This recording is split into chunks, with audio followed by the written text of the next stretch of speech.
ये दीवाना काहे तेहा कारी करौंदा में निकरी लगाए रस का हाँ वो एकरे से तो तोला कथो मोला दिल में बसा ले यार। जरूर तोला दिल में बसा हूँ बहन। लबारी तो नहीं मारस ईमान से कहता हूँ। सही में हाँ लेना तो डीजे आप सुन रहे हैं नरेश बखेल का मिक्स किया हुआ गाना।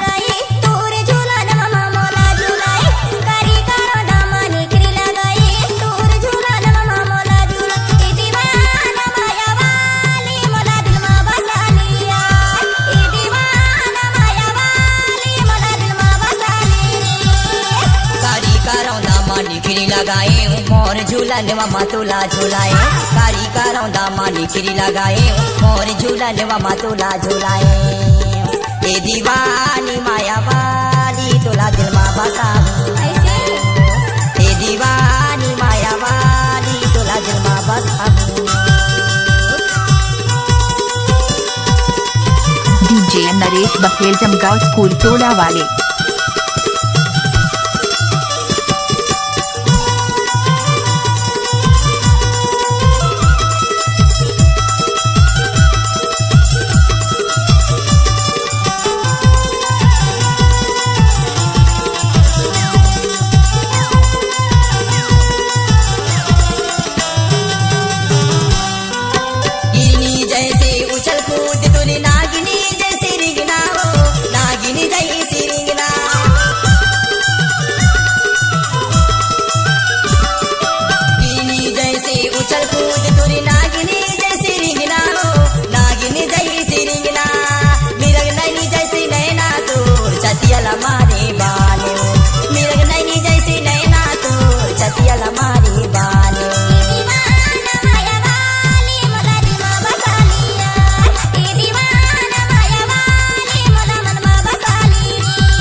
बताओ खाना पीना मोला नहीं सुहावे कैसे तोला बताओ।